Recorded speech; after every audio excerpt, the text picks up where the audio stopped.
más adelante, esto van en la misma dirección, las fibras de colágeno, pero a mí en el modelo se me ocurrió ponerlas en dirección contraria. Y ahorita les platico qué encontré. Bueno, entonces empezamos con el proceso de idealización.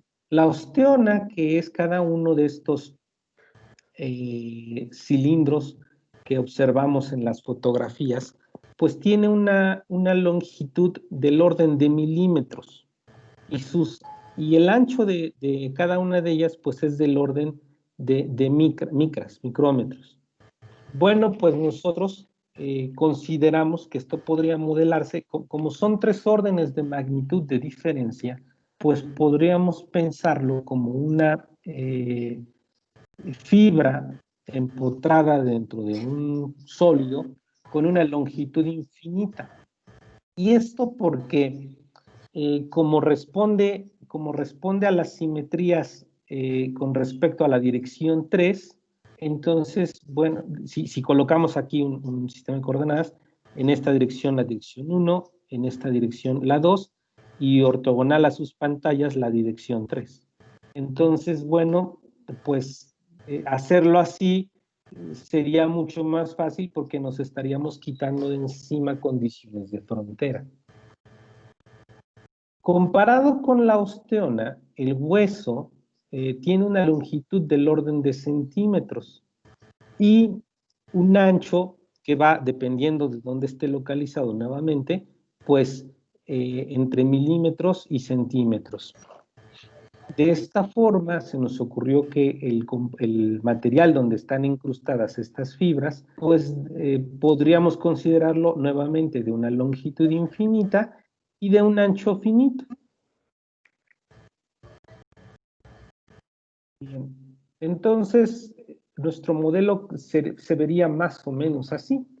La longitud infinita en esta dirección, cada una de las fibras acomodadas en alguna periodicidad, aquí está acomodada en periodicidad cuadrada, en esta dirección y en esta dirección.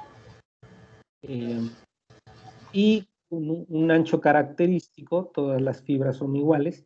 Se nos ocurrió así porque como actualmente las que hacen este tipo de materiales para la industria son máquinas, entonces sí podríamos tener uniformidad en el tamaño, bueno, idealmente, ¿no? Para empezar el modelo, nos damos cuenta que tenemos 2 parámetros que nos dicen qué tan grande es el compuesto y qué tan grande es las fibras. Estamos asumiendo que la longitud característica de las fibras, es decir, el diámetro, es mucho menor en el sentido asintótico, ¿no? Es mucho menor que el tamaño del compuesto. Y entonces formamos un parámetro pequeño que nos relaciona estas dos medidas. Y esto para no ir cargando las dos, ¿no? Bien, ahora vamos con el modelo matemático y el problema ahora es determinar cómo se comporta todo mi compuesto, este que les mostré aquí, conociendo las propiedades de las fibras, conociendo las propiedades de la matriz, esto que rodea a las fibras, y claro, conociendo la estructura, ¿no? Entonces, ese va a ser mi problema, determinar cómo se comporta el compuesto de manera global, conociendo sus propiedades. Empecemos a modelarlo dieléctricamente, que es pues un modelo escalar, en donde las propiedades constitutivas nos dicen que el desplazamiento eléctrico, o bueno, si lo quieren ver como temperatura, es el flujo de temperatura está relacionada con el gradiente de temperatura y lo que permite pasar el material. Este tensor nos dice lo que permite pasar el material en las diferentes direcciones, por eso tiene 2 direcciones. Entonces, pues visto dieléctricamente, lo que quiere decir es que el desplazamiento eléctrico está relacionado linealmente con el campo eléctrico y lo que permite pasar, qué tan conductor es en cada una de las posibles direcciones. Y bueno, las ecuaciones de gobierno, que no son otra cosa más que una condición de equilibrio. Estamos considerando, dado que el hueso no cambia, bueno, sí cambia, pero cambia muy lentamente. Del orden de cada 10 años, nosotros tenemos huesos diferentes, ¿no? Pero en un tiempo corto de unas 2 horas, pues no tendríamos un cambio significativo. Entonces, por eso consideramos un modelo estático. Y entonces, bueno, eso es una condición de equilibrio, es la divergencia de este flujo, es decir, qué tanto está pasando, porque este T es el potencial eléctrico. Entonces, recordemos que la derivada del potencial, pues es o el gradiente más bien, es el campo eléctrico, ¿no? Entonces, lo que nos está diciendo esto es qué tanto está pasando y pues lo que entra es igual a lo que sale, ¿no? Por la divergencia. Entonces, esta ecuación tiene aquí una complicación evidente. No podemos sacar estas, si bien son constantes en cada una de las fases, por ejemplo, aquí en esta fibra es una constante, en esta fibra es la misma constante y en todas, pero al cambiar de material ya no es la misma. Entonces, esta es una función que depende de la posición. Depende de la posición, donde esté. Olviden aquí que tengo una Y, esto de momento no es relevante. Pero solo depende de la posición. Y también, por supuesto, el potencial eléctrico depende de la posición. Entonces, no puedo sacar alegremente esta constante porque depende de la posición. Y además, noten esto, que esta constante cambia, oscila y oscila rápidamente, porque estamos suponiendo que estos son pequeñitos, entonces cambia rápidamente de fibra a matriz en cualquiera de las direcciones que tomemos, ¿no? Entonces cambia rápidamente y lo hace periódicamente. Entonces tenemos aquí un problema que es, pues, muy difícil de modelar numéricamente. Necesitaríamos, si quisiera finito, necesitaríamos considerar elementos aquí y en cada una de las fibras, y normalmente los materiales compuestos tienen del orden de varios cientos de miles de fibras, ¿no? Entonces eso es pues una locura hacerlo. Bueno, ¿cómo enfrentar esto? Pues antes que otra cosa necesitamos unas condiciones que nos aseguren que esta ecuación es un problema bien planteado. Y bueno, lo que les estamos pidiendo son condiciones de contacto ideal. El contacto entre las fibras y la matriz es un contacto que, bueno, actualmente es relativamente fácil lograr el pegado total al menos en la mayoría de la fibra y la matriz. Y lo que le estamos diciendo es que esta igualdad debe considerarse en términos de límite. Cuando yo me voy acercando a la frontera del material, estoy en la fibra, estos superíndices quieren decir que estoy, perdón, en la matriz o que estoy en la fibra. Lo mismo acá, es una ecuación que es válida tanto en la matriz como en la fibra. Entonces, cuando yo me acerco al borde de la matriz, tendría que tener el mismo potencial que tenía en la fibra, como si no sintiera el cambio, como si se tratara de un solo material. Eso es lo que estoy pensando por contacto ideal. Y lo mismo con el flujo, ¿no? Con el flujo en la dirección característica, esta es la dirección normal de la fibra. Y bueno, para que no tenga condiciones homogéneas, le pongo un potencial en la frontera del compuesto. Y entonces, con estas herramientas, lo que hago es una solución asintótica en términos del parámetro este chiquitito que habíamos definido antes, y entonces, pues utilizo los métodos clásicos de las asintóticas, ¿no? Sustituyo, separo, y entonces tengo un problema. Después de hacer todas las cuentas, es una locura de cuentas las que se hacen, pero llego a un problema más o menos parecido a este, en donde ahora estos coeficientes son constantes. Son constantes, pero recordemos, ¿qué me miden estos coeficientes? Pues me miden cómo se comporta el material en las diferentes direcciones. Véanlo aquí. Y curiosamente, esta constante, pues es un promedio, bueno, digamos que un promedio en la frontera. Esto ya está trabajado algebraicamente, porque es la integral sobre el volumen, ¿no? Pero utilizando el teorema de Green, lo podemos transformar a una integral sobre una curva, es decir, esta es la vista transversal de la fibra. Aquí está la matriz, entonces sobre esta curvita es esta integral. Y estos son los coeficientes originales, es el promedio de los coeficientes en la matriz y en la fibra, y esta es una función que depende solamente de unas coordenadas locales. Ahora sí tiene sentido esto, ¿no? Estas coordenadas locales están relacionadas, es como hacer un zoom a las coordenadas originales. Aquí están, son estas las Y's, ¿no?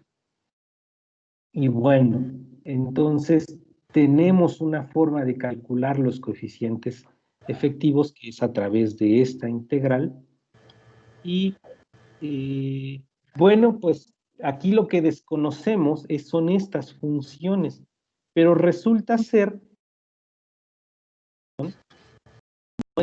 constante y tomando en cuenta, por ejemplo, simetrías como las que les platicaba de estas, si tomamos, por ejemplo, la simetría isótropa, en la dirección 3, como no hay variación, pues todas las derivadas se van a anular y entonces pasamos de un problema en el espacio a un problema plano. Pero en el plano, pues tenemos una única constante y entonces esto se simplifica enormemente porque este problema de acá, como estos ya son constantes, pues se vuelve nada más y nada menos que la ecuación de Laplace. Pero lo que le estoy pidiendo es Laplace y que sea periódica en dos direcciones. Y entonces esto, ¿cómo lo consigo? Porque esto no lo tengo normalmente en variable real. En variable real tengo funciones periódicas, pero bueno, es una sola dirección. Entonces, ¿cómo consigo esta periodicidad en dos direcciones? Pues en variable compleja, nosotros recordamos que tanto la parte real como la imaginaria, pues son soluciones de la ecuación de Laplace. Esto por las condiciones de Cauchy-Riemann. Y estas son las funciones z de Weierstrass que forman una base para el espacio solución. Y entonces la función z y sus derivadas, estas son derivadas en el sentido complejo, si tomamos la parte real, pues tenemos una base para las soluciones de la ecuación de Laplace, ahora sí con condiciones de doble periodicidad. Entonces, al sustituir esta expresión en la ecuación de Laplace, lo que nosotros desconoceríamos serían estos coeficientes A, porque no conocemos el desarrollo de esta función, ¿no? Pero bueno, al sustituirlo, lo que tendríamos es un sistema de ecuaciones lineales, mírenlo aquí, en donde estas Ws es una matriz infinita, simétrica, pero que carga la información de cómo están distribuidas las celdas, porque esta función tiene polos justamente en los centros de cada una de las celditas. Es como poner un polo aquí, otro aquí, otro aquí, y así, ¿no? Entonces, esta ecuación, esta matriz carga justamente esta información, pero además depende de potencias del radio. al desarrollar esto en forma polar, pues tengo todo en términos del radio. Y entonces, como son potencias de R y R es chiquito, pues cuando es más, cuando sea para términos altos, esto tiende a cero. De esta forma garantizo que este sistema es un sistema regular y entonces puedo resolverlo fácilmente por truncamiento, porque, perdón, esta es la identidad y este simbolito de aquí es el contraste entre las propiedades de la fibra y del material. Ahorita lo hago específico. Total que haciendo también otra vez muchas cuentitas algebraicas, llegamos a una expresión para los coeficientes efectivos que es totalmente simple. Aquí supuse que las inclusiones eran cilindros circulares, pero pueden ser paralelepípedos o alguna otra forma. Los elegí circulares porque en algún momento necesito aplicar el teorema de Green. Y si tengo demasiados bordes o demasiados piquitos, pues ya no podría aplicarlo tan alegremente como en un círculo. Entonces, lo que es notable es la simpleza de la fórmula, ¿no? Porque esta propiedad es la propiedad en el medio 1, en la matriz. Estos son la información de que, bueno, son circulitos. Y este A1 es el primer término de este sistema de ecuaciones, que es el término A1. Bueno, si nosotros desarrollamos esto en serie de Laurent, es el término que contiene la información del polio. Entonces, bueno, es notablemente sencilla. Ya para terminar, permítanme mostrarles unos resultados que obtuve. Para los materiales dieléctricos, en el caso, tomé información de estas tablas famosas Landon-Bernstein, en donde este contraste de materiales pues, está entre -1 y 1, donde 0 significa que es el mismo material, 1 significa que es, la fibra es totalmente conductora, y -1, la matriz es totalmente conductora. Entonces, bueno, pues los comparé. En azul están mis predicciones. En rojo, unas predicciones que se usan con un modelo muy famoso de Maxwell-Garnet. Son reglas de mezclado. En azul, cian, son una predicción de Brueggemann, también muy famosa en el medio. Y en verde, una predicción de Luyenga. Esta no es muy conocida, pero la usan también en el área.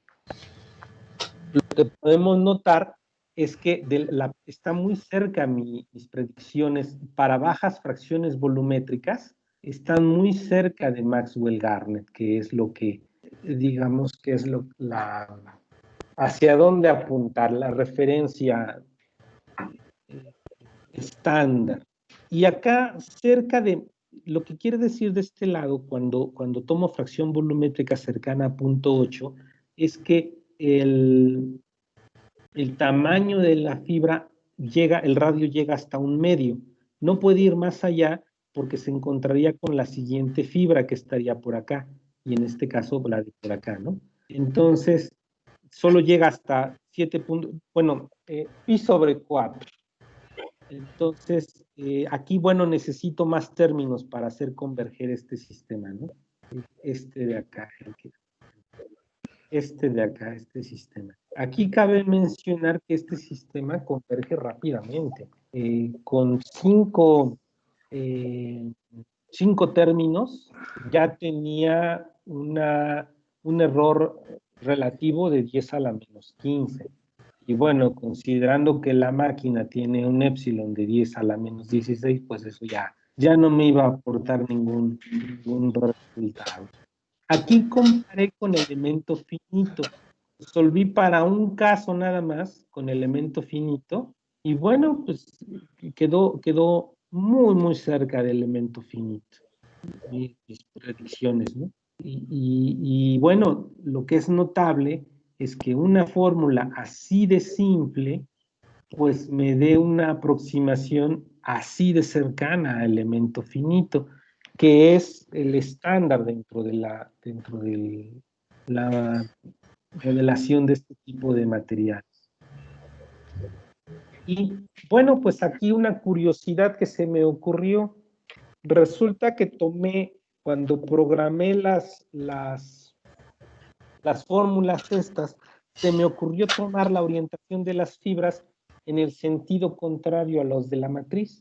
Y lo que observé es que había un reforzamiento en la propiedad, esta es la propiedad elástica, había un reforzamiento en la propiedad elástica del orden del 20%. En su momento esto, pues me llamó la atención, pero pensé que podría ser algo, pues algo curioso, ¿no? Esto es, perdón, titanato de bario en titanato de bario. Fibras de titanato de bario, matriz de titanato de bario, y entonces observé este reforzamiento del 20%, es considerable.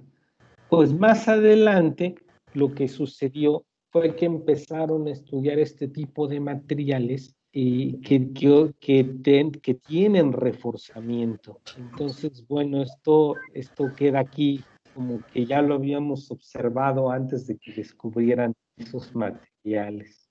Solo que, bueno, no lo hicimos en un momento notar. Bueno, pues agradezco mucho la atención que mostraron hacia mí. Agradezco también al comité por haberme invitado, doctor Yanni, doctor Humberto. Y bueno, pues eso es todo de mi parte. Muchas gracias, doctor. Sin duda el trabajo es más que interesante. Vamos a dejar las preguntas si el público tiene alguna pregunta, algún comentario sobre el trabajo del doctor Eduardo para el final, pues, para después de la siguiente intervención del doctor Francisco pero pues apúntenlas si tienen alguna duda, pregunta, comentario. Muchas gracias, doctor. Desde aquí un aplauso porque pues... Muchas gracias. Gracias. Muy bien, muy bien. Gracias, gracias. Ahorita Ya pues, he dejado de compartir, ¿verdad? La pantalla. Sí, ya no se ve. Ya. Perdón, doctor, gracias. Bueno, ahora demos paso precisamente a la siguiente participación de nuestro invitado.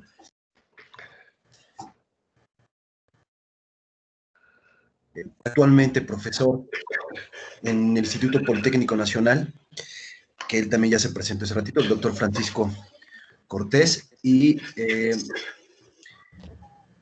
pues un amigo también, ya desde hace muchos años, y pues le cedemos la palabra. Muy bien, gracias, Yanni. También está una invitación a participar en esta mesa de trabajo. Te damos la palabra y bienvenido, muchas gracias. Muchas gracias. A ver, voy a compartir pantalla.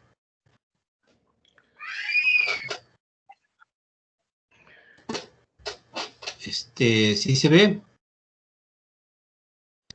No, doctor. Todavía no, doctor. Todavía no. Vamos, se tardan unos segunditos, creo. Luego. Ah, ya. Ustedes me avisan si ya se ve o no se ve. O a lo mejor le estoy dando mal compartir. No, tendré que darle compartir y le van a aparecer abajo las sí, ventanitas es que, de la que quiera que se... A ver, otra vez va. Ajá. Compartir.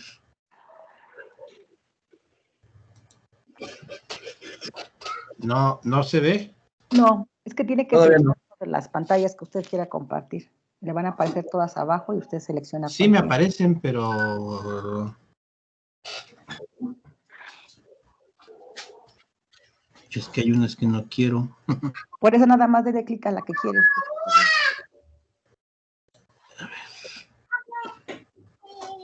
No. A ver. Es que la tengo abierta, pero cuando le digo compartir no me aparece esa.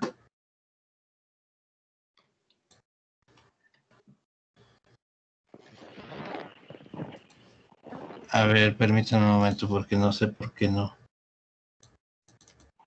Yo la tengo abierta en mi escritorio. Luego cuando me voy al Meet, aquí a Teams y le digo compartir. Le digo compartir, compartir. Ajá. Pero Y no ahí me tiene que- aparece abajo, no me aparece escritorio, ventana y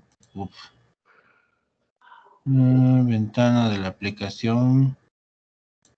Ah, ya, a ver, creo que ahora sí. Ya entendí. A ver, ustedes me dicen si ya se comparte. ¿Ya está? ya está. La pongo en pantalla completa, a ver si se ve en pantalla completa. No se sigue viendo la de PowerPoint.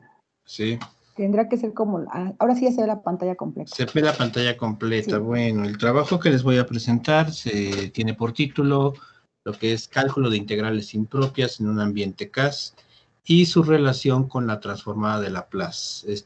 Un servidor, Francisco Cortés González. Yo soy profesor de la Escuela Superior de Ingeniería Mecánica y Eléctrica y en el IPN en Zacatenco. Ahí está mi correo por cualquier duda o comentario. Nada más así dentro de una panorámica sencilla. La Academia de Matemáticas está dentro de Ciencias Básicas en la escuela, en la ESIMIA y en Zacatenco, que estamos vistos como una academia de servicio a todas las carreras terminales. Es decir, nosotros les damos toda la formación básica a los muchachos en el rubro matemático y ya después, a partir del quinto semestre, es cuando ellos comienzan a especializarse o a tomar alguna carrera en específico. Bueno, lo que les voy a presentar en grandes rasgos es, de alguna manera, 5 áreas, 5 cosas del trabajo que realicé en parte de mi doctorado, que tiene que ver con el planteamiento del problema de investigación, el marco teórico que utilizamos, la metodología, algunos resultados obtenidos y las conclusiones a las que pudimos llegar. Bueno, comenzamos con lo que, si en algún momento alguien no ve la presentación, me avisa y me detengo, me regreso, ¿eh? ¿Sí? ¿Sí me escuchan? Sí, te escuchamos, Sí, todo doctor, bien. gracias, se ve bien. Todo bien. Bueno, el planteamiento del problema de investigación que nos hicimos. Bueno, en la ingeniería en comunicaciones y electrónica resulta importante el análisis de las señales. Digo, señales son señales eléctricas, señales electromagnéticas y todo lo que hacen. Tiene que ver con las telecomunicaciones, ¿no? La transformación integral matemática, conocida como transformada de Laplace, es una herramienta matemática utilizada en el análisis de las señales. La transformación de Laplace se encuentra ligada al concepto de integración impropia y a la naturaleza convergente o divergente de una integral impropia. Es la integral impropia convergente el concepto que define a la transformada de Laplace de una función. Ahora, el concepto de integral impropia es uno de los conceptos abordados en nuestros cursos universitarios de cálculo. En particular, y bueno, yo creo que en todas las universidades están al inicio de la carrera, ¿verdad? Continuando con esto, en la actualidad también resulta frecuente y sencillo el acceso por parte de los estudiantes a software que posee un sistema computacional algebraico. Cada vez es mayor el acceso a ese tipo de herramienta, ¿no? Dicho software con ambiente CAS muestra gráficas de funciones y permite la manipulación de expresiones algebraicas. Bueno, la investigación desarrollada involucra la incorporación de una herramienta tecnológica digital en un proceso de enseñanza y aprendizaje de las matemáticas. Como estamos hablando de la transformada de Laplace, o es uno de los, vamos a decir, no precisamente lo que trabajamos, sino la integral impropia. Algunos libros de textos plantean la enseñanza de la transformada de Laplace de una manera muy uniforme. Prácticamente todos primero la definen, es decir, que dadas las condiciones, una función continua definida para valores positivos de t, la transformada de Laplace de la función f de t es una función f de s para los valores del parámetro s tales que la integral impropia que está ahí es convergente. Una vez que se da eso lo digo incluso por experiencia, ¿no? Cuando llegamos a dar el curso de transformación de funciones o cuando vemos ecuaciones diferenciales, simplemente damos la definición, calculamos una tabla de transformadas de algunas funciones, en ocasiones vemos propiedades de linealidad, si da tiempo, pues lo digo así honestamente, vemos las condiciones de existencia y unicidad, y trabajamos con eso con los muchachos, incluso la aplicación de resolver algunas ecuaciones diferenciales con condiciones iniciales, porque algo que a veces hay que ubicar con muchachos es que no todas las ecuaciones diferenciales se pueden resolver con la transformada de Laplace. Bueno, la manera uniforme que presentan la mayoría de los libros de textos utilizados por profesores y estudiantes descarga en los estudiantes la necesidad de desarrollar técnicas y estrategias con uso de papel y lápiz o alguna otra herramienta. Con esas habilidades desarrolladas, se espera que los estudiantes comprendan el concepto de transformada de Laplace de una función. Tales acciones son desarrolladas en clases y consideramos que pueden ser potenciadas con los recursos de un ambiente CAS.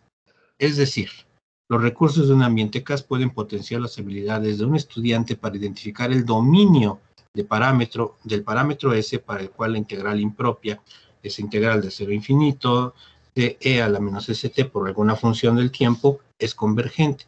Realmente, encontrar la transformada de Laplace es identificar ese dominio del parámetro S. Una alternativa para lograr que los estudiantes identifiquen el dominio al que pertenece el parámetro S tal que la integral impropia que define la transformada de Laplace sea convergente es el uso del comando vector del software Derive. No, de alguna manera nosotros cuando hicimos nuestro trabajo de investigación decidimos utilizar ese software porque pues, consideramos que era un software que estaba al alcance de los muchachos que podrían participar en nuestra investigación, era de acceso libre, bueno, ya ni siquiera estaba desarrollándose, pero no había ningún problema con utilizarlo, ¿no? Actualmente sabemos que esto ha evolucionado tan rápido que está GeoGebra, que hace cosas idénticas o mucho mejores, ¿no? El comando vector de Derive ofrece la posibilidad de utilizar una expresión con un parámetro para obtener un conjunto de expresiones algebraicas y sus respectivas representaciones gráficas. Las expresiones algebraicas se obtienen cuando se varía el parámetro en un intervalo de números reales con un paso determinado. Nada más de manera rápida, les pongo vamos a decir, una representación de qué es capaz de hacer Derive. Claro, parte de la investigación es ver cómo los muchachos de veras logran, esto está, digamos, hecho pues, para alguien, no precisamente experto, pero alguien que ya conoce la funcionalidad de los comandos, cómo con el comando vector yo puedo calcular una serie de integrales en un cierto intervalo de números. Claro, aquí se ponen números enteros, donde a veces la integral es infinita, a veces vale 1 y así sucesivamente, o cómo nosotros con ese mismo comando podemos hacer más corto el paso, ¿no? Un 50avo, o aumentar el rango que queremos analizar y ver incluso la representación de esos puntos. Esto es lo que estaríamos esperando que hiciera un estudiante de una manera hábil y entrenada con el software, y no solamente con Derive. Finalmente, si nosotros trasladamos esto a GeoGebra, pues tendríamos que buscar la manera en que los muchachos realmente logren el dominio de esos comandos y de esos elementos matemáticos para poder realizar algo, ¿no? Bueno, la hipótesis que guía nuestro trabajo de investigación es la siguiente, o que guió finalmente en su momento, ¿no? Si el estudiante desarrolla habilidades con el uso del parámetro y el cálculo de integrales impropias, es posible promover en el estudiante acciones globales con el software para realizar una tarea específica. Tales acciones globales propiciarán la comprensión y el uso del concepto de transformación integral de una función. Esto es muy personal. Yo creo que una de las funciones que tiene una academia de matemáticas en una carrera de ingeniería es precisamente esto: lograr en el estudiante comprensión y uso de los conceptos, porque finalmente en sus etapas posteriores ya de especialización tendrán que utilizar hábilmente, como lo vimos en la presentación anterior, esos elementos matemáticos como para poder diseñar, como para poder innovar o como para poder resolver, ¿no? Bueno, El marco teórico que de alguna manera soportó nuestra investigación, pues está soportado por la teoría instrumentalista en la línea de la ergonomía cognitiva, ¿no? Esa teoría está desarrollada por Berillón y Rabardel desde 1995. Una forma, vamos a decir, global de ver toda esta teoría instrumentalista en la cual Berillón y Rabardel nos hablan de cómo un artefacto se convierte en instrumento. En este caso, el artefacto va a ser el software, va a ser el ambiente CAS, puede ser una calculadora, puede ser Derive, puede ser GeoGebra o cualquier otra herramienta tecnológica de las cuales los muchachos tienen ahora.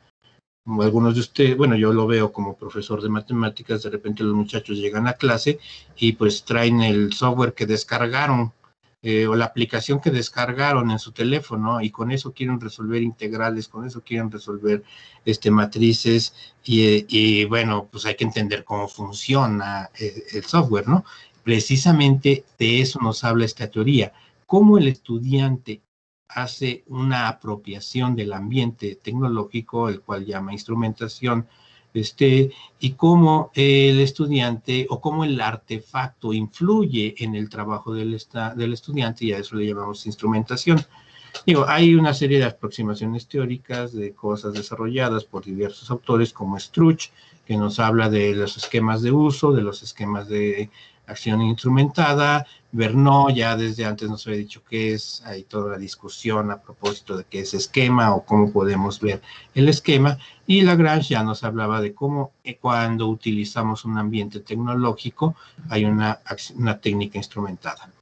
Para nosotros fue importante, junto con todo esto, una visión que hace Drivers y Grawemeyer, en el cual el esquema de acción instrumentada, que es lo que nosotros podemos observar cuando el muchacho hace un trabajo, puede ser identificado por dos tipos de elementos clave, que son los aspectos técnicos, que tienen que ver con el artefacto, y que son los aspectos conceptuales, que tienen que ver con el concepto matemático que va a trabajar el estudiante. Bueno, los esquemas de uso son los esquemas correspondientes a las acciones y actividades específicas ligadas al artefacto, que en este caso es el uso de los comandos de Derive. No es un solo comando, son una infinidad de comandos que tiene que utilizar en el quehacer o en la práctica cuando va a utilizarlo, ¿no? Y los esquemas de acción instrumentada son aquellos esquemas cuya significancia está dada por la acción global tendiente a lograr las transformaciones en los objetos matemáticos de la actividad.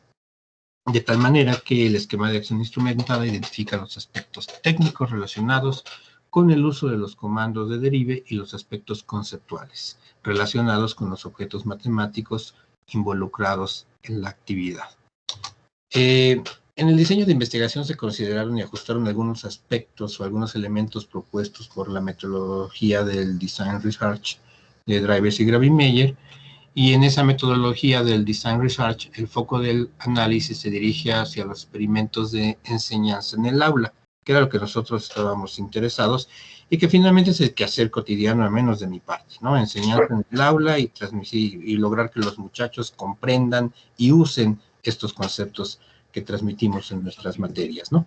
Driver diferencia 3 etapas en un macrociclo de este Design Research, que habla de la etapa del diseño preliminar, que es la concepción de la actividad, la etapa del experimento de enseñanza, que pues es la puesta en práctica en el aula, y la etapa del análisis retrospectivo. Para nuestro caso, en nuestras fases de investigación fueron precisamente esas. Un diseño preliminar de actividades, donde cada actividad tiene un esquema de acción instrumentada, donde precisamente cuando yo concibo ese esquema de acción instrumentada, veo elementos, aspectos conceptuales y elementos técnicos del software que van a utilizar. Después viene el experimento de enseñanza, que consistió en un entrenamiento para que conocieran el software, y después una secuencia de enseñanza compuesta de 5 actividades.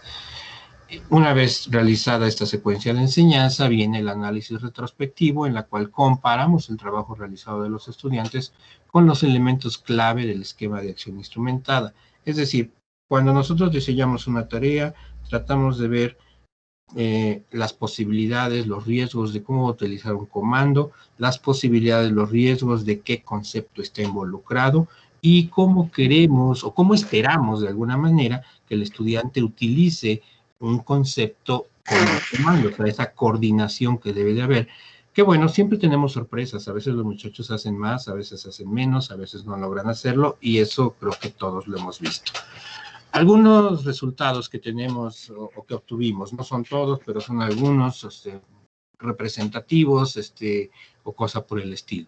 Son 5 actividades. En la primera actividad, una estudiante participante de nombre Laura bosqueja la gráfica de esta función f, que depende de 2 variables, que está dada como e a la m menos st, para el caso en que los parámetros toman valores negativos, positivos o 0. Con estas acciones identifica el comportamiento de la función en el intervalo 0 infinito.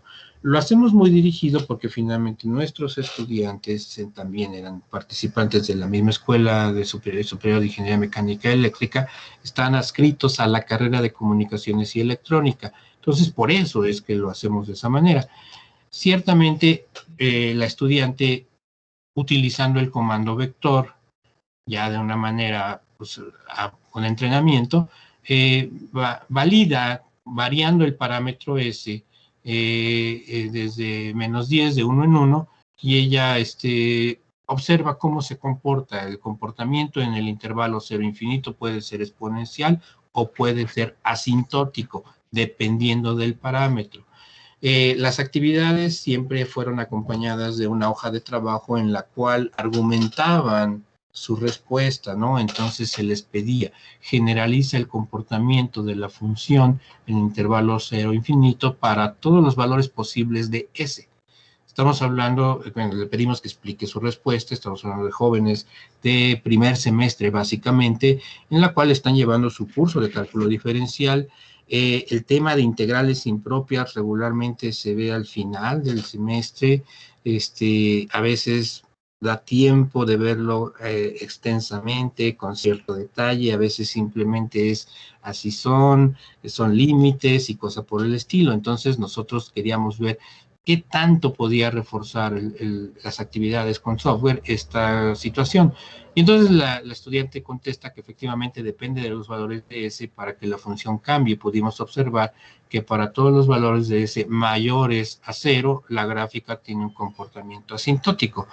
Claro, muchos a veces decimos, es que esto no es un comportamiento asintótico, pero estamos trabajando pues con el quehacer de los jóvenes, ¿no? O sea, para ella esto fue asintótico, a lo mejor nosotros en el pizarrón hacemos algo distinto, a lo mejor la representación del software es distinta, pero la idea empieza a estar.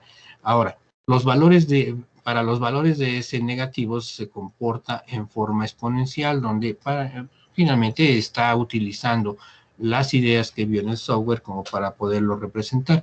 Y cuando ese es 0, pues es un valor constante. ¿Por qué? Porque finalmente esto es e a la 0, que vale 1, ¿no? Entonces, efectivamente, podemos ver que si logra este tipo de actividades, de alguna manera tomar este tipo de razonamientos y explicaciones que muchas veces demandamos de los muchachos y que finalmente pues va a ser para nosotros comprensión y uso de los conceptos matemáticos. Otro ejemplo, dentro de la misma primera actividad tenemos otro estudiante de nombre Abraham. Claro, los nombres son ficticios, pero son de nuestros participantes, ¿no? Trabaja con la función, con una función. Las actividades tienen varias funciones. Una de ellas tiene que ver con, es lo que en algún momento van a presentarse como las transformadas de Laplace de alguna función que depende del tiempo, como en este caso es e a la 2t, ¿no? Este estudiante, Abraham, no identifica el comportamiento de la familia de funciones generadas cuando el parámetro toma valores comprendidos entre el 1 y el 3.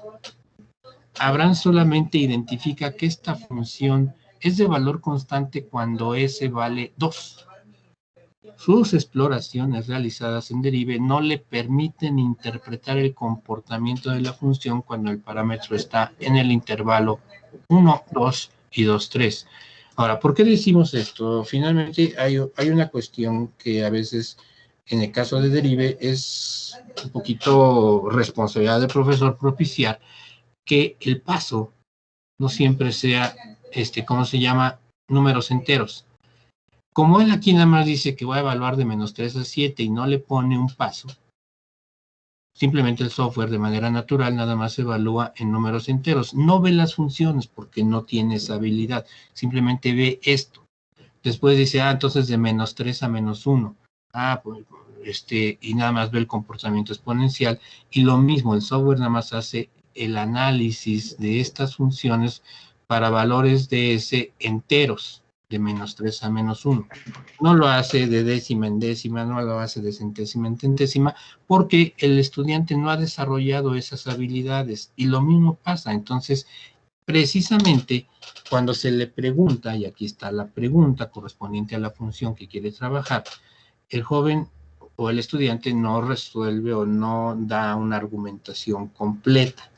Simplemente descuida qué pasa. Sí dice que del menos infinito al 1 se comporta exponencialmente, que cuando S vale 2 es constante, y cuando toma valores de 3 a infinito es asintótico. Pero no sabe qué sucede entre el -1 y el 3, precisamente porque no refina, por decirlo de alguna manera, sus exploraciones a valores distintos de 1. Simplemente usa el comando en la manera más natural, no se da cuenta, no se percata. Quizás el entrenamiento no fue suficiente, quizás sus acciones no fueron bien realizadas, y no se da cuenta que nada más, que descuidó ese intervalo de números reales que está entre el 1 y el 3, donde no puede decir qué va a pasar, ¿no? Bueno, este es otro estudio. En la segunda actividad, nuestra misma estudiante Laura realiza cálculos correspondientes a diferentes valores del número real A y al respectivo valor de esta integral, que bueno, es definida de 0 a de e a la menos t. Laura identificó el límite que define esta integral impropia. Esta ya es la integral impropia. Y bueno, lo hace variando el valor, simplemente lo hace así, lo hace de manera natural. Ella dice, pues ahí está, pero no le dice nada. Comienza a hacer exploraciones de 0 a 1, de 0 a 10, de 0 a 100 y así sucesivamente. Y ella en algún momento ve, bueno, el software de manera natural dice que pues aquí ya vale 1. Cuando se le pide que haga o de alguna manera ponga en papel sus exploraciones, se empieza a hacer esto y finalmente dice que el área o la integral impropia vale 1, que tiene sentido, ¿no? En la segunda actividad, Enrique trabaja con unas funciones que son dos funciones distintas, e a la -3 a la -2t, y para identificar la naturaleza de la integral impropia, ¿no? Nuevamente este es otro joven que finalmente con cierta habilidad pone esta integral de 0 a ve algebraicamente qué es lo que hace el software, utiliza el comando vector para ver ciertos valores y ve cierta límite, cierta tendencia, lo hace con esta función e a la 3t y aquí ve algo que como que no le late, ¿no? Pero entonces, de alguna manera, sus exploraciones le sirven para contestar correctamente. ¿Por qué? Porque finalmente él dice, bueno, con esto que vi, hace su integral, ve que efectivamente calcula un límite cuando atiende infinito y ve que converge, que esta parte se va a 0 y que finalmente la integral es convergente. Lo mismo pasa aquí, hace su integral, calcula el límite y ve que este límite y por lo tanto dice que no es convergente, no convergen. Aquí hay un error ahí de número, es infinito, ¿no? Pero entonces son esas exploraciones las que le permiten ver con cierta facilidad con estos cálculos cómo efectivamente, pero sobre todo que finalmente consideramos que empieza a entender o a comprender que esta integral impropia es un límite, que no es una manipulación algebraica como a veces también malamente algunos profesores lo hacemos sin reparar en insistir que es un límite, ¿no? Algunos otros resultados. Cuando nosotros tenemos una actividad en la cual queríamos que identificaran si esta integral era convergente o no convergente, este estudiante Michael finalmente dice, bueno, yo hago de 0 a 17 y observo un número de 0 a infinito y ve que no le contesta, entonces lo hace para diferentes valores y empieza a observar esto que le permite contestar en papel y lápiz, efectivamente, que para esa función que es una senoidal multiplicada por una exponencial, donde el límite pues no va a existir porque como oscila, toma valores grandes pero positivos o negativos, finalmente él lo que va a poder contestar es lo siguiente, ¿no? Dada esta función, el valor de esta integral, cómo es y explique su comportamiento. Sí, como la función oscila al momento de calcular el área grandes, por muy mínima que sea la diferencia, el área cambia drásticamente, ¿no? Y entonces se le pregunta si la integral es convergente o divergente, y dice divergente ya que la máquina obtiene áreas definidas, pero en sí no están, son valores verdaderos y el área es divergente, ¿no? A veces el vocabulario para algunos profesores no sé, o el lenguaje que utilizan, hay que corregirlo, ¿no? O sea, finalmente aquí también vemos, él se justifica en el software, ¿no? Pues la máquina lo obtiene, ¿no? Lo da por bueno, pero sí observa cierta, y o sus exploraciones le permiten contestar adecuadamente. Otra actividad en la cual nosotros teníamos que calcular esa integral impropia que va de 1 a infinito de 1 en t cuadrada, pues resulta ya, también es integral impropia. Nuestro estudiante Laura pues lo hace con diferentes valores cada vez más grandes, contesta de 100, 500, 1000 y pues llega aquí a 1 y efectivamente.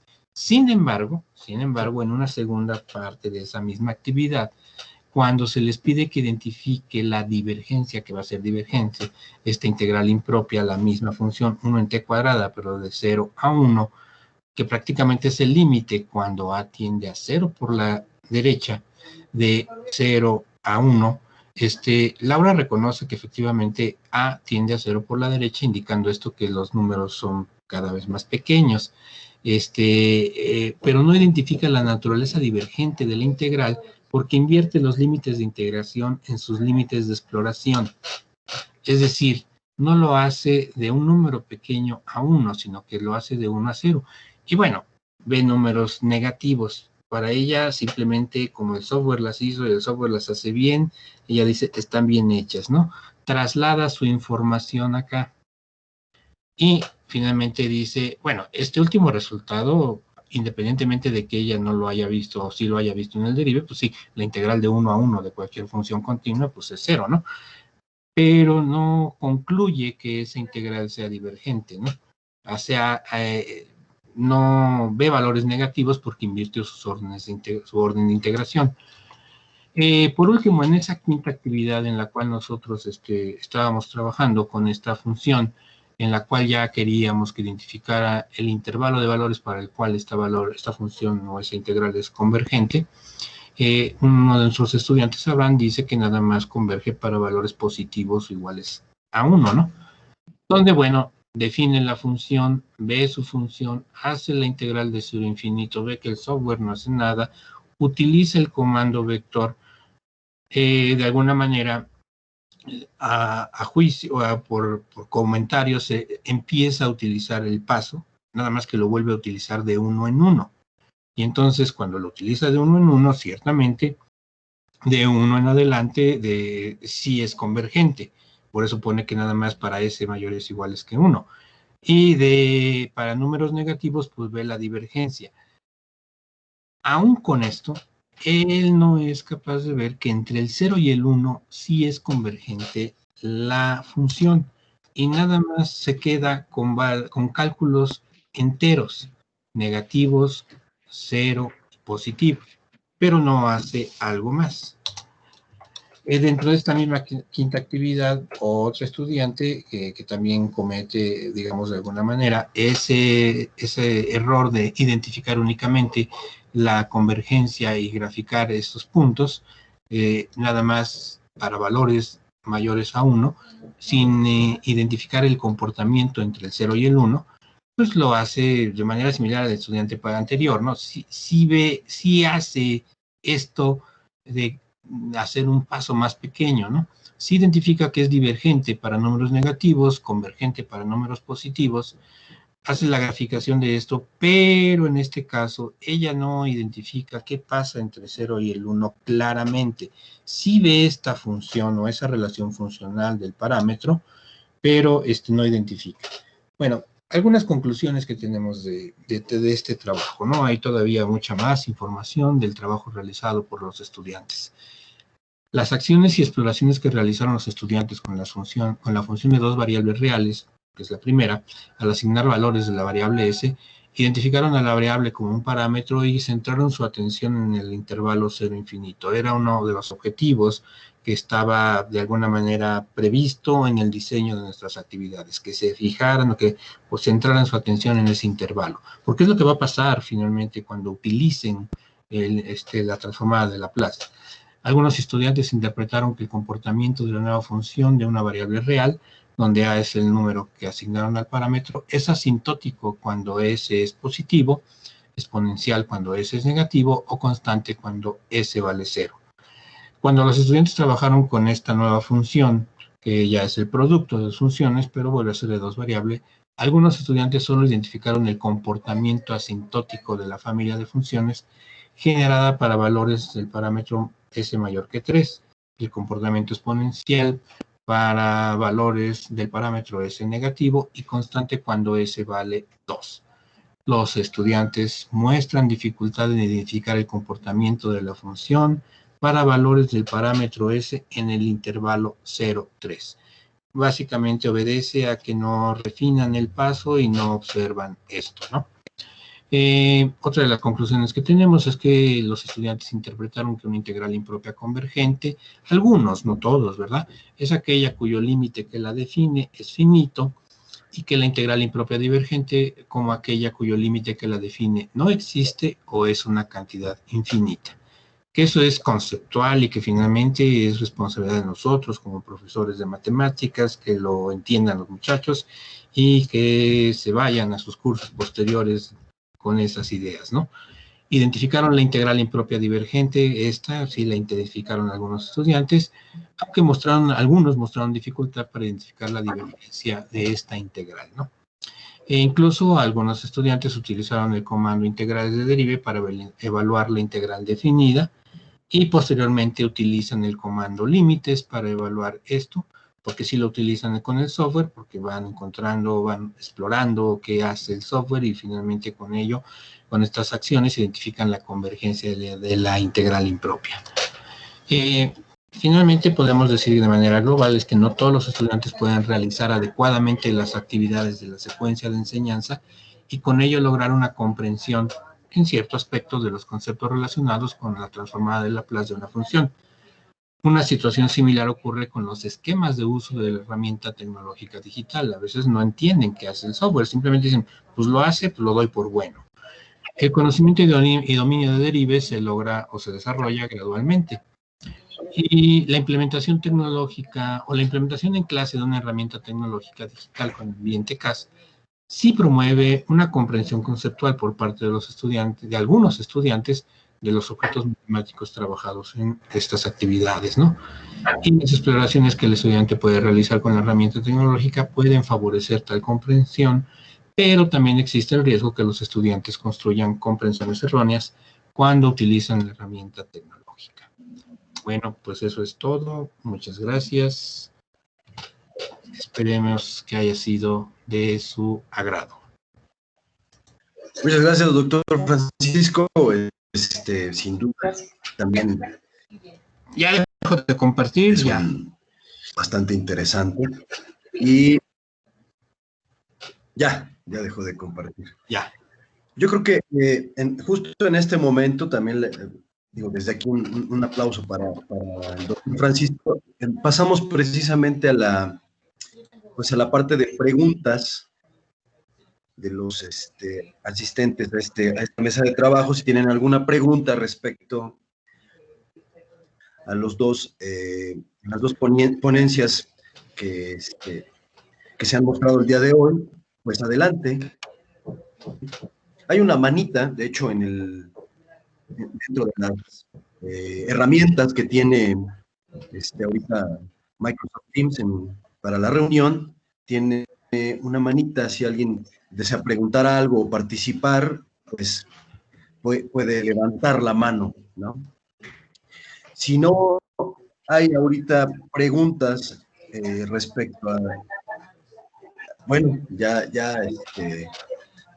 hay alguien que ha levantado la mano. Adelante, doctor Madrid. Bueno, yo quisiera no hacer, bueno, no quiero hacer preguntas, sino más bien quiero hacer algunos comentarios sobre estas dos presentaciones que fueron muy interesantes. Y me refiero a algunas cosas que tienen que ver justamente con la enseñanza de las aplicaciones.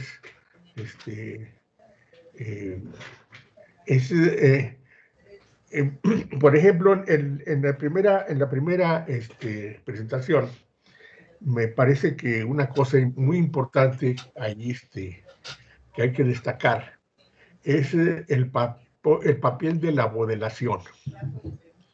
Es decir, se tiene que elaborar un modelo de lo que se quiere a través de ciertas consideraciones, por un lado físicas, pero por otro lado matemáticas. Por ejemplo, ahí estuvo la observación de que hay partes que tienen que aproximar de alguna manera, ¿no? Algunos, por ejemplo, usar algunos desarrollos asintóticos, y que hay que hacerlo con cuidado, ¿verdad? Y por ejemplo, diciendo, pues en ese desarrollo basta con tomar tantos términos, porque bueno, ahí está están ahí las digamos el por qué, pues, ¿no? O sea, fue muy claro decir, bueno, se obtiene una precisión tal y ya no necesito más porque la computadora ya no registra una precisión más grande, ¿no? Ya para, entonces, con tantos términos ya. Y también al final de cuentas, se tiene que usar la tecnología, digamos, de cálculo numérico, ¿verdad? Para poder observar los resultados. O sea, no nada más es cuestión de tener un modelo, sino que hay que resolver el modelo numéricamente, pues en ese caso, ¿no? Sí. Entonces, aquí hay dos cosas muy esenciales dentro de la aplicación. Por un lado, repito, la modelación, y luego el concretar los modelos, a resolver los modelos, para ver los resultados y esos contrastarlos con, bueno, con la realidad, digamos, ¿no?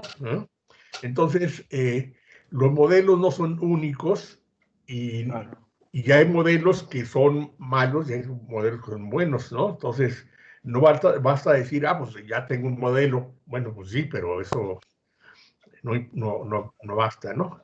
Y entonces uno de los problemas, me parece que es importante dentro de la enseñanza, es justamente que muchas veces, o más bien, usualmente no se enseña a la gente a modelar. Es decir, por supuesto que tienen que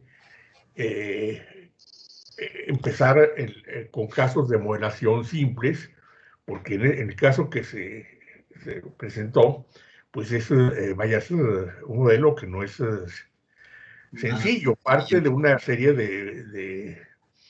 de consideraciones, pues nada triviales en la física, ¿no? Pero lo que es importante es, yo creo, es quedarse con esta situación general, digamos, ¿no? O sea, el papel de la modelación, ¿eh? Y también de calcular los resultados, en ese caso numéricamente, ¿no? Numéricamente. Y en el caso de la segunda, de la segunda presentación, una cosa que me parece que es muy importante, bueno, en ese caso es el papel, es importante destacar el papel de la tecnología computacional, ¿eh? En este caso no es numérica, sino es simbólica, ¿no? Es cálculo simbólico. Y me parece que hay dos o tres cosas que son muy importantes. Un lado, pues la utilidad, ¿no? La utilidad para resolver problemas. Una de las cosas que es muy importante y creo que se señaló es que hacer las cosas a mano son, sobre todo en ciertas aplicaciones, son, vaya, no es, vaya, es muy complicado. Entonces, una de las cosas que nos permiten el tener esa tecnología es que eso nos permite, a final de cuentas, que los estudiantes puedan resolver problemas reales. Es decir, hasta hace pocos años, digamos, bueno, pocos, me refiero a un par de décadas, digamos algo así, era prácticamente imposible en cursos de matemáticas que poderles poner problemas reales a los estudiantes porque pues, para hacer los cálculos era a mano era imposible, aunque sea con calculadoras, pues, ¿no? Pero entonces esto de poder usar la tecnología nos permite justamente que es parte, dejarle esa parte a la tecnología para ver, para resolver problemas, pero es muy importante lo que se señaló, es que el software, ¿no? Hay que tener cuidado, pues, porque a final de cuentas no resuelven cualquier problema, ¿no? Es importante señalar cuáles son los alcances, ¿no? Y las limitaciones, ¿no? Y eso es sumamente importante. Yo creo que en la segunda la presentación fue muy cuidadoso en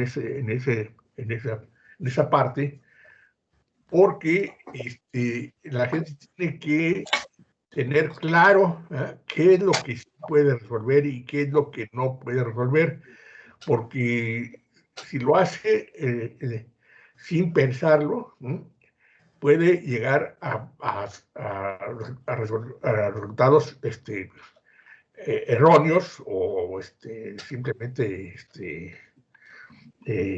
bueno, pues muy bueno, digamos erróneos, ¿no? Y entonces es muy importante que el uso de la tecnología se haga con cuidado, ¿no?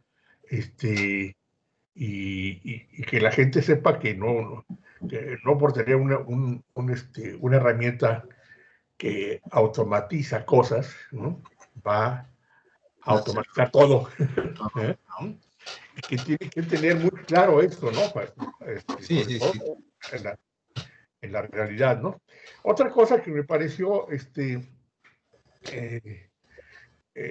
interesante es lo que, bueno, por ejemplo, se mencionó que luego el tema de integrales impropias, ¿no?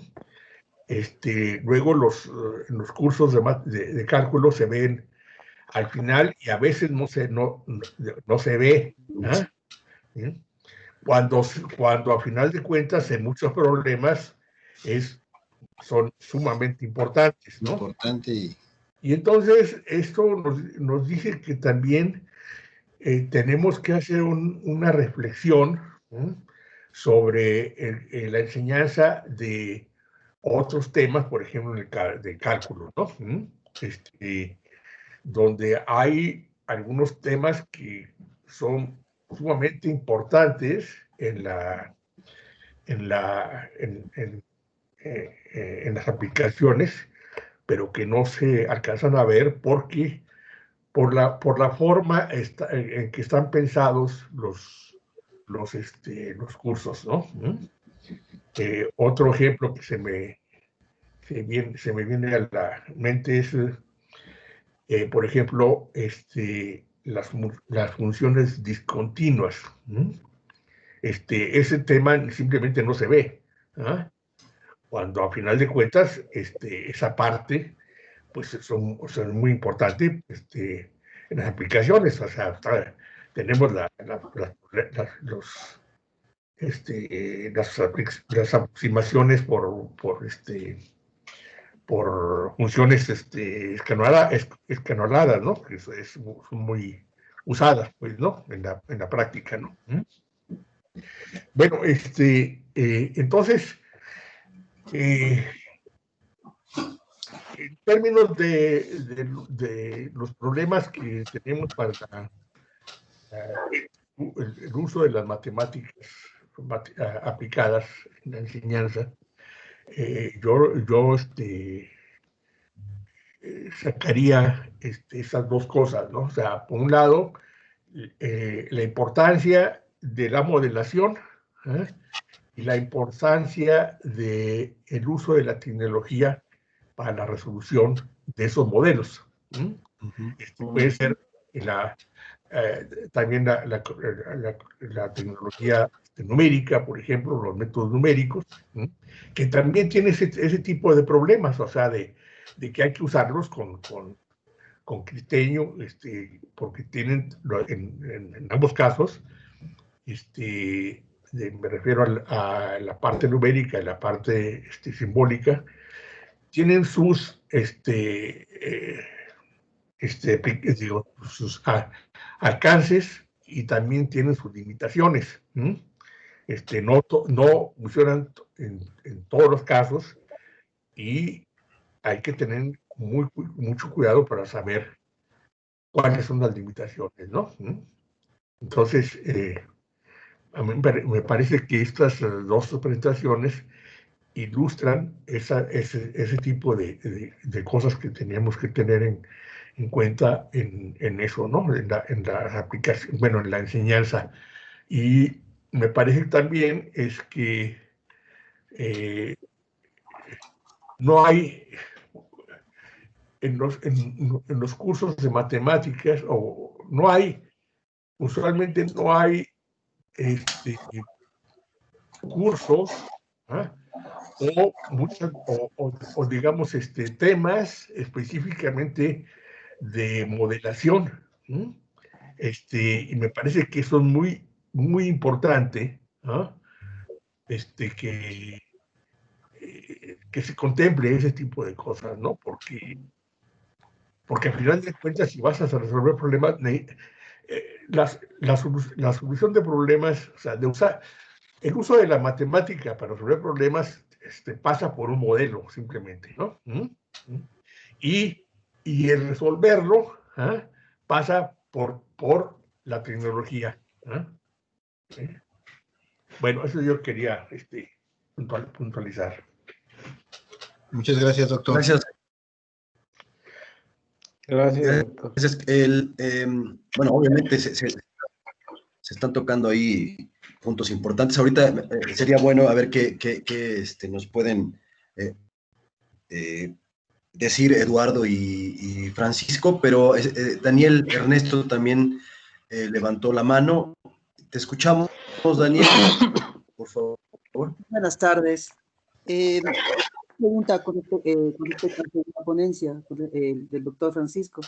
Mi pregunta es, más o menos, lo que es el entrenamiento para los estudiantes que utilizan el software, ¿cuánto tiempo estima que sería un buen entrenamiento oportuno para que los estudiantes puedan alcanzar mejores resultados? Muchas gracias. Sí, cómo no. ¿Tengo la palabra? Sí, adelante. ¿Sí me escuchan? Ah, muy bien. Bueno, hay una cuestión un poquito interesante en todo esto. Cuando yo hablo de mi metodología, la metodología que utilizamos, que tiene que ver con el Design Research, en el cual nosotros hacemos un diseño de la actividad y después la etapa de experimento para hacer el análisis retrospectivo. El diseño preliminar de la actividad va a ser el básico, va a ser el importante. Cuando yo diseño una actividad, tengo que tener una idea preconcebida, por decirlo de alguna manera, de qué quiero que hagan y cómo quiero que lo hagan con alguna herramienta tecnológica. En este caso yo usé Derive, pero tendría como que readaptar esto si yo quisiese que mis estudiantes hicieran las mismas actividades con GeoGebra, por ejemplo, que finalmente ahorita es lo que más estamos utilizando. Entonces, yo tengo que plantearme qué entrenamiento, si van a ser 5 actividades, si va a ser una semana. Y aquí lo estoy viendo como número de sesiones, básicamente. Porque es algo así como tener clases, ¿no? Un entrenamiento es algo así como la clase y finalmente dejamos actividades para que el estudiante explore en casa. Regularmente, yo la relación que concebí de una manera un poquito alegre, vamos a decir, si voy a tener 5 actividades, donde vamos a hacer como en 5 clases, actividades diferentes, reflejo y tuve 5 sesiones de entrenamiento. El entrenamiento consistió porque era un software que ningún estudiante conocía, ¿no?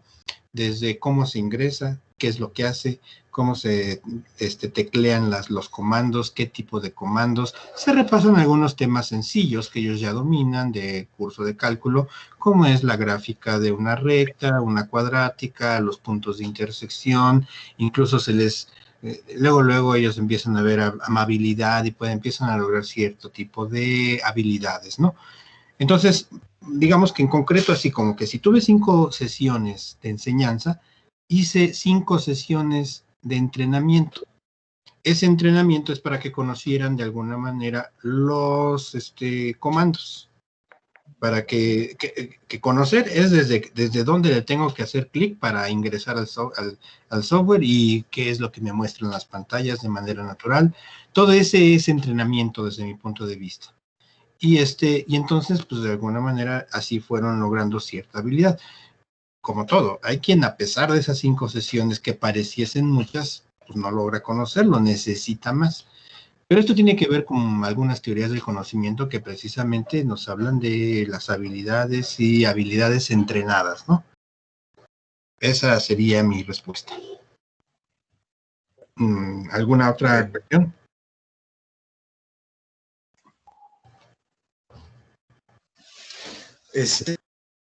Antes de continuar, bueno, gracias, doctor Francisco. Doctor Eduardo, ¿algún comentario que gustes emitir? Perdón, no escuché. ¿Algún comentario respecto a lo que el doctor Madrid, también a la participación del doctor Madrid? Claro, sí, gracias. Pues no solamente ratificar lo que mencionaba el doctor Madrid, no hay mucha oportunidad de modelar en la licenciatura. Al respecto, quisiera platicar una anécdota porque el Poli pues se ha caracterizado por ser una de las instituciones con más aplicaciones, ¿no? Obviamente por su orientación. Y yo fui estudiante de una de las escuelas de modelación que organizó hace algunos años. Ese fue mi primer, justamente el doctor Madrid, ese fue mi primer encuentro con, digamos, la realidad, ¿no? Y gracias al doctor, pues conocí este lado de la matemática y bueno, pues aquí estoy.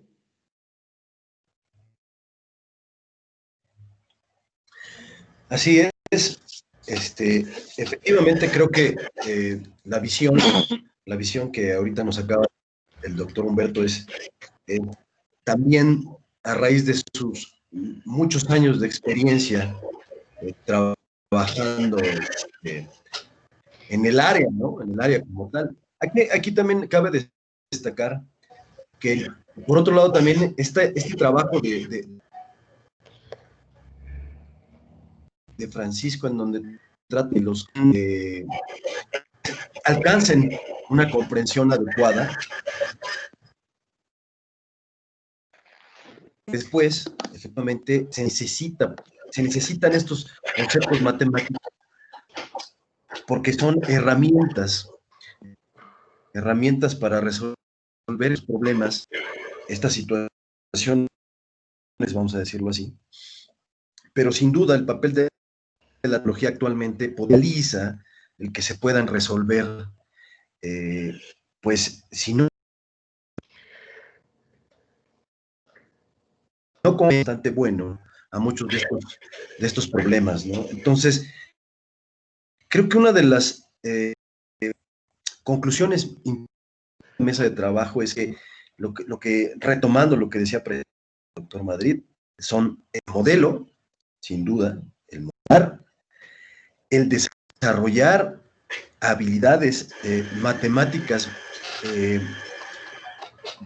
basadas en comprensión conceptual también muy buena de los conceptos matemáticos, y esta parte también del entrenamiento, porque efectivamente, parte que lo menciona así Francisco como entrenamiento de la tecnología, pues, justamente desarrollar habilidades. Volvemos al punto, estas habilidades se tienen que desarrollar, o sea,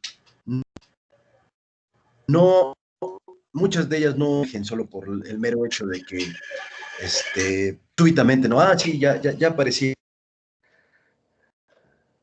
de que todo matemáticas, pues sí, pero si no tienes,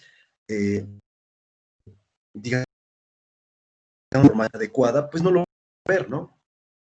Entonces, claramente se tienen que desarrollar tanto habilidades tecnológicas como habilidades matemáticas, y desde luego, esta parte también del modelado. Y ayer pues también platicábamos que la creatividad también es importante para poder ir uniendo, pero esta creatividad también se da con la práctica, definitivamente. Vamos a ir cerrando ya nada más con las últimas participaciones, porque también el tiempo, digamos que nos cerrará a la 1, porque nosotros vamos a tener, el doctor Madrid y su servidor, un taller a las 2 y todavía tendremos que preparar algunas cosas, pero vamos a darle la palabra a Francisco y después al doctor Humberto. Sí. Perdón. Aquí estoy, Francisco y el doctor Humberto. Francisco. Adelante. Doctor bueno, Francisco. ya, sí, dentro de todo esto, yo quiero agradecer los comentarios al doctor Humberto, me parecen bastante sabios por la experiencia, ¿no? Y yo creo que ahorita que estamos todos, en general, que nos dedicamos a la educación, migrando a educación a distancia, en línea y con todas estas herramientas, como dice el doctor Humberto hábilmente, tenemos que ir pensando en aprendizajes significativos. Y lo significativo, finalmente, casualmente, las dos ponencias hablaron de cosas asintóticas, ¿no? A mí me sorprende ver cómo el doctor Daniel habla de comparaciones y dice, bueno, esas comparaciones, que es un uso práctico, me permiten hablar de infinitos y de cantidades finitas, ¿no? Eso es algo que los ingenieros van a acabar utilizando de manera cotidiana, y entonces eso es significativo. Y la educación en matemáticas o los cursos de matemáticas deberíamos más estar centrados en esos conceptos que resultan significativos para el quehacer de un ingeniero y significativos para la modelación. Pero pues todavía tenemos mucho por hacer, ¿verdad? Bueno, sería todo, y de antemano muchas gracias por la invitación, Yanni, muchas gracias, doctor Madrid, por las observaciones, y bueno, pues cualquier cosa, ahí estaremos en contacto para poder trabajar algunas cuestiones. Eso sería toda mi participación, Yanni.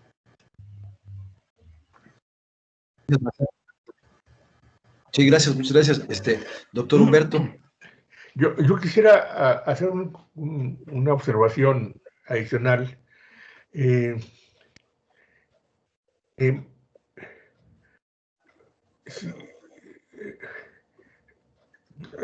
Tomo como referencia ahorita la presentación del doctor Francisco.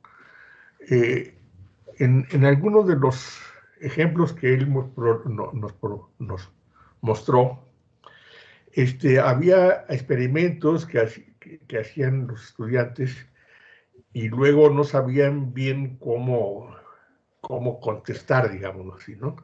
Y la forma de que algunos lo hicieron, bueno, pudieron contestar, es regresando a la parte matemática y hacer, bueno, usando razonamientos matemáticos, digamos así, ¿no? Y esa es una cosa muy importante, es decir, a final de cuentas, lo que te orienta sobre cómo usar las cosas, tanto en esta situación como la situación de la primera presentación, lo que te orienta es la teoría. La teoría es la que te dice si vas bien o vas mal, ¿eh? O si vas mal, cómo reorientar tus cosas para hacer las cosas bien.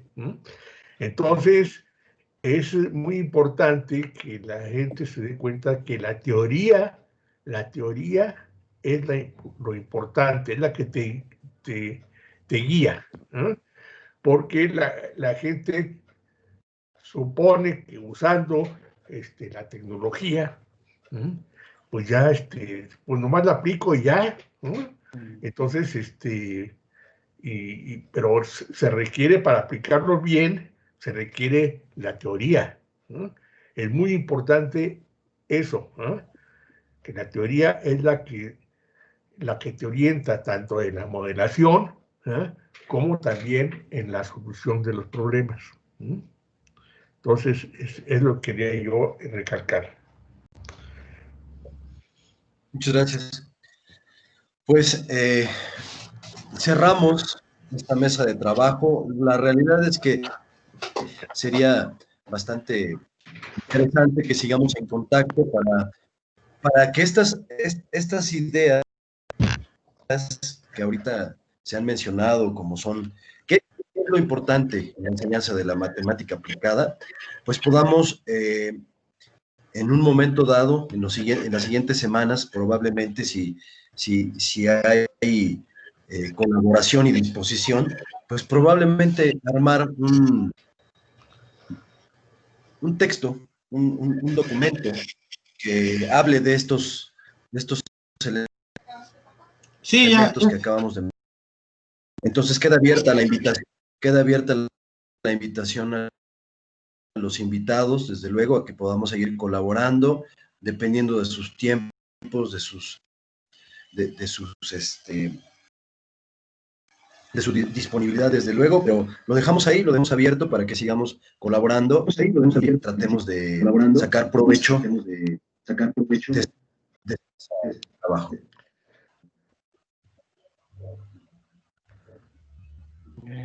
Parece que mi Entonces, imagen está- pues agradezco mucho. Ok, No, bueno, no me queda más que agradecerles a todos su participación a esta mesa de trabajo. Vuelvo a insistir, doctor Francisco, doctor Eduardo, muchísimas Muchas gracias, Yanni. Pues, gracias a la gran inspiración y pues, desde luego al doctor Humberto, un compañero y amigo en esta mesa de trabajo, y a sus siempre tan importantes comentarios. Y seguimos en contacto, seguimos colaborando, vuelvo a insistir, dependiendo de su disponibilidad, pues podemos sentarnos en algún momento a seguir viendo algunos detalles sobre esto, armar algo más concreto. Muchísimas gracias. Hasta luego. hasta luego, Yanni. Hasta luego a todos y muchas gracias también. Hasta luego. Gracias por la invitación. Saludos a todos. Saludos a todos y hasta luego. Hasta En luego. este canal quedó grabada la Gracias. sesión, por si alguien gusta revisarla después. Está grabada en este mismo canal. Ah, perfecto. Muchas gracias. Muchas gracias, doctora Ana Belén, también muchas gracias por todo el apoyo, por la parte técnica y A la orden. siempre disponible. Hasta luego. Hasta luego.